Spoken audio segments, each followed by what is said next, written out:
Bharatiya Janata party को जिम्मेदारी दी है और भारतीय जनता पार्टी ने बहुत सारे वादे किए। प्रधानमंत्री जी कह के दिल्ली गए थे ना कि 2500 रुपए पहली कैबिनेट में मिलेगी और 8 मार्च से पहले सभी महिलाओं के आ जाएंगे। भारतीय जनता पार्टी बताए कि वो कब दे, पहले कैबिनेट तो हो गई, 2500 रुपए तो नहीं आए। रिपोर्ट पर बात कर ले, लेकिन जिम्मेदारी तो आपको भी मिली थी, वादे तो आपने भी किए थे। तो मैं यही कह रहा हूं, जिम्मेदारी सर, मैं जरा कैग रिपोर्ट पर सर समझना नहीं, हमने नहीं कहा था। नहीं, मैं उसी पे आ रहा हूं। पर ये कैग रिपोर्ट क्या है, एक बात समझिए। ये पॉलिटिकल रिपोर्ट है जो भारतीय जनता पार्टी के ऑफिस में बना है। ये जो सीएजी अभी हैं वो तो एलजी रहे हैं भारतीय जनता पार्टी जम्मू कश्मीर में, प्रधानमंत्री जब मुख्यमंत्री तो प्रिंसिपल सेक्रेटरी रहे हैं। उनसे आप क्या उम्मीद करेंगे कि हमारे बारे में कसीदे पढ़ेंगे? नहीं पढ़ेंगे कसीदे, वो पॉलिटिकल रिपोर्ट है ये। और जितनी बातें मुझे नहीं पता, अब तो आएगी तो पता चलेगा, लेकिन मुझे लगता है कि सीएजी की रिपोर्ट भारतीय जनता पार्टी के नेताओं के पास है, प्रवक्ताओं के पास है। तो फिर क्या ही रिपोर्ट है बताइए, इसकी सैंक्टिटी क्या है इसकी? तो सीएजी का रिपोर्ट बहाना बनाया जा रहा है। हमें चिंता नहीं है सीएजी रिपोर्ट की, कर लेना ना जांच, उसकी अपनी एक प्रक्रिया है कि सीएजी रिपोर्ट टेबल होगा, फिर पीएससी में जाएगा।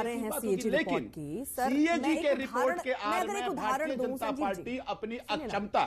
ठीक है, मैं एक उदाहरण अगर दूं, अगर इसी तरह पार्टी दफ्तर में सीएजी रिपोर्ट बन रहे होते तो उत्तराखंड के लिए बीजेपी दफ्तर में ही बनवा लेती। वहां पर ये बात सामने कैसे आ गई फॉरेस्ट डिपार्टमेंट की कि फंड का उपयोग हुआ, गैजेट्स खरीदे गए बिना सरकार की अनुमति के? अगर सरकार अपनी सब चीजें छुपाना चाहे तो वो क्यों सीएजी रिपोर्ट को ऑफिस में ही बना लेती, वहां क्यों सामने आया? नहीं तो इसका एक बात बताइए, जो इंसिडेंट जो हुआ है उसको अब इन्होंने सीएजी के रिपोर्ट ने कहा कि भाई जहां पे 200 करोड़ के बदले 2000 करोड़ रुपए खर्चा कर दिया इन्होंने जो हाईवे बन रहे थे। अब वो तो फैक्ट है ना। हम ये कह रहे हैं कि पीएससी की आप हमें सीएजी रिपोर्ट, मुझे अब चुनाव तो खत्म हो गया ना, लीड कर लेना सीएजी रिपोर्ट, पीएससी ग्रील कर लेगी, पीएससी में चर्चा हो जाएगी।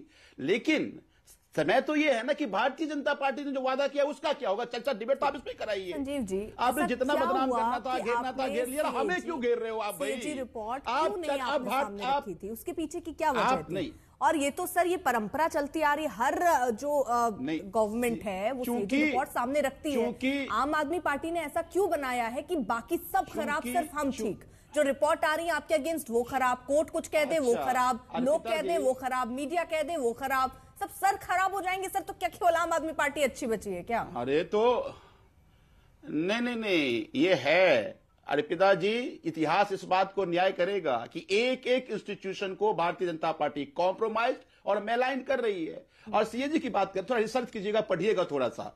नरेंद्र मोदी मुख्यमंत्री थे, जरा पूछिएगा बीजेपी प्रधान से कितनी बार उन्होंने सीएजी का रिपोर्ट टेबल किया था। तो मुझे यह लगता है कि हाँ, उनकी पॉलिटिक्स करने के लिए हमने सदन नहीं बनाया है कि पॉलिटिकल रिपोर्ट को हम जाकर टेबल करके और फिर वो गुमराह करने की कोशिश करें। लेकिन फिर भी हमारी सरकार ने विधानसभा को सीएजी प्रक्रिया ये होती है कि सरकार के पास आती है, सरकार सिलबद्ध लिफाफे में सदन को दे देता है, सदन टेबल करती है। अब हमारी सरकार नहीं भेजा विधानसभा को, अब ये टेबल कर रहे हैं, करें टेबल। लेकिन ये चिंता मुझे होनी चाहिए ना, ये चिंता भारतीय जनता पार्टी क्यों हो रही है? भाई फलाना हो जाएगा, चिलाना हो जाएगा, सारी बातें कर लिए, सारी ग्रिल कर लिए, एजेंसी लगा ली। अब अपनी नाकामयाबी को ना छुपाओ। आप बताओ जो आपने वादा किया है दिल्ली की जनता से, वादा पूरा करो कि नहीं करोगे? कैग रिपोर्ट एलजी के पास भेजने में लापरवाही हुई, भारतीय संविधान के अनुच्छेद 151(2) के तहत अनिवार्य था जो नहीं किया गया। कोर्ट ने कहा कि आपकी ईमानदारी पर संदेह पैदा करता है ये रिपोर्ट। आप अगर ठीक है, मैं कहता हूं, तो मैं कोर्ट की बात हूं कि फांसी पे लटका देना। अच्छा, अर्पिता जी फांसी पे लटका देंगे। मतलब आप उसमें हैं कि अब जो हमने कर दिया, अब आगे की बात करते हैं। वादा किया है, ठीक है, क्या उसको पूरा नहीं करेंगे? हाँ ठीक है, जो हुआ वो हुआ। अब क्या होगा? पूछिए ना 2500 प्रधानमंत्री। आप एक सवाल है अर्पिता जी, एक साल पूछिएगा। क्या जरूर पूछूंगी, जो आपने प्रधानमंत्री की बात कही मैं पूछ लूंगी, बिल्कुल पूछ लूंगी सर, मेरा काम ही पूछना है। झूठ बोले थे? ठीक है, पूछिए इनसे। सही है जफर इस्लाम साहब, वो सीधे सवाल उठा रहे हैं कि ऐसे और जगहों पर और राज्यों पर कितनी कैग रिपोर्ट ऐसे छिपा ली गई, सामने नहीं रखेगी, उनको लेकर सवाल ही नहीं उठाते। आप सीधा टारगेट आम आदमी पार्टी को लेकर कर रहे हैं। बहुत डरे डरे से लग रहे हैं अर्पिता जी, सामने दिख रहा है। डरा रहे हैं क्या फिर आप? आम आदमी पार्टी का हर आदमी आम आदमी पार्टी का हर लीडर डरा हुआ है। हम डरने वाले इसलिए उसको मालूम है जिस चीज को छुपा रहे थे। एक मिनट, बीच में मत बोलिए, बीच में मत बोलिए संजीव झा जी, हमने आपके बीच में कुछ बोला नहीं। हमने कहा कि इनको डर लग रहा है और इनके बातों से भी लग रहा है, और इनके जितने बाकी लीडर हैं वो 2 दिन से बस एक ही रट लगा रहे हैं, अरे भाई महिलाओं को पैसा कब मिलेगा। अरे भैया 48 घंटे हुए हैं सरकार बनाए हुए, अभी तो पहली मीटिंग में तो किसी का पोर्टफोलियो भी नहीं था। माथा किधर है आपका? आपके यहाँ 1078 दिन हो गए हैं पंजाब में। वादा क्या था कि सरकार खत्म होने के बाद, वापस बैठने के बाद दोगे महिलाओं के अकाउंट में पैसा? क्या 1078 दिन हो गए, उसके बारे में चिंता नहीं है। लेकिन चिंता है कि अभी तो 48 घंटे हो गए, और मैं तो आपको वादा कर रहा हूं कि हमने जो वादा किया है वो एक एक पैसा महिलाओं के खाते में डालूंगा। लेकिन उसके लिए बजटरी प्रोविजन होता है, बजटरी प्रोविजन होगा, जब कैबिनेट बोर्ड बनेगा और उसके बाद जो हमने वादा किया उसके मुताबिक पैसा जाएगा। लेकिन आप अपने बारे में तो जरा बताइए, पंजाब में क्या कर रहे हैं? 1078 दिन, अभी 2/3 जो है आपकी सरकार का जो टर्म जो खत्म हो चुका है, और अभी भी डुगडुगी बजा रहे हैं, और यहाँ पर 48 घंटे में आपको सब राजनीति करना चाह रहे हैं। देखिए सुनिए, 1 मिनट सुन लीजिए, आप लोगों को अच्छे से समझ लिया गया है। मेरा एक सवाल आप लोग जो है दूसरे के खाते में बैठ के यहाँ तक सरकार मैं पूछूंगा, एक मिनट सुनिए, बीच में मत बोलिए। पहली कैबिनेट में बोला था, ठीक है। अरे भैया प्रधानमंत्री जी ने 8 तारीख बोला है। आपको कान में अगर रुई है तो रुई निकाल लीजिए, 8 तारीख बोला है। मिलेगा पहली कैबिनेट में, सुना दो पैसा मिलेगा।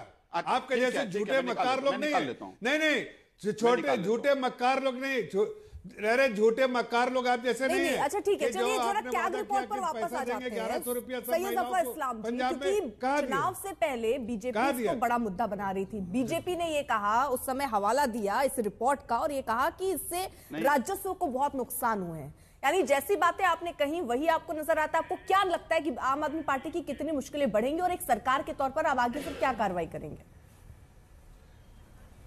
नहीं अर्पिता जी, मेरा एक सवाल था बस। लेकिन ये रिपोर्ट इनकी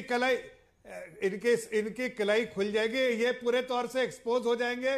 जितना इन्होंने कहा था करप्शन के अगेंस्ट लड़ रहे हैं, उतना ही करप्ट है इन्होंने। और अब एक साफ सुथरी सरकार, सीएजी रिपोर्ट आने के बाद ये पूरे तरह से एक्सपोज हो जाएंगे। भारतीय जनता पार्टी एक साफ सुथरी सरकार दिल्ली की जनता को समर्पित होकर देगी, दिल्ली की जनता के लिए काम करेगी, दिल्ली के प्रदेश के लिए काम करेगा, दिल्ली को एक ऐसा खूबसूरत कैपिटल बनाए कि दुनिया में लोग कहेंगे हाँ भारत का कैपिटल दुनिया का सबसे अच्छा कैपिटल है। उस दिशा में काम करेंगे, और साथ साथ जितने भी वादे किए उसको पूरा करेंगे। ये ढोंगी पार्टी के जो प्रवक्ता बोल रहे हैं, बताइए कितना ढोंग रचाया इन लोगों ने 10-12 साल। एक क्वेश्चन है, करप्शन आए थे आप जिनके मेंटोर थे, उन्होंने भी जिनको बख्शा नहीं, कह दिया कैसे ऐसे ढोंगी लोग हैं जिन्होंने हमारे कंधे पे हमें भी धोखा दिया।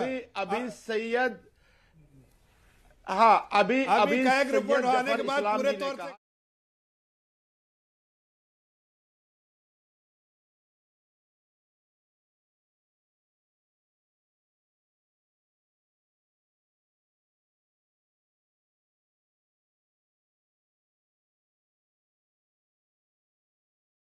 करता है, लेकिन कितना पूरा होता है? आप अगर ये सुनवा रहे हैं संजीव जी, तो सवाल देखिए आप पर भी है, जनता ने आपको भी नकारा है।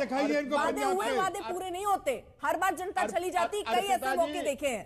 ठीक है सर, ये तो गलत है, ये तो गलत है। ठीक है सर, वो मुद्दा नहीं है, सर वो मुद्दा नहीं है। प्रधानमंत्री जी ने कहा था कि पहली कैबिनेट में, ठीक है आप पंजाब में तो ला नहीं पाए, अपनी बात पे आप किनारे निकल लेते हैं। चलिए ठीक है, अभी काम तो करने दीजिए उनको। अरे हमने पहला कैबिनेट में नहीं कहा था सरकार खत्म नहीं हो गई है, हमने पहले कैबिनेट में नहीं कहा। ठीक है, उन्होंने मल्होत्रा जी, एक आपकी प्रतिक्रिया, वो पार्टी जो शीला दीक्षित को भ्रष्टाचार के मुद्दे पर घेरती रही, आपको सत्ता से हटाया गया इसी आधार पर, खुद सत्ता पे आसीन हुए इसी आधार पर, अब उनकी जो कुर्सी गई है वो भी बताते हैं इसी आधार पर ही चली गई।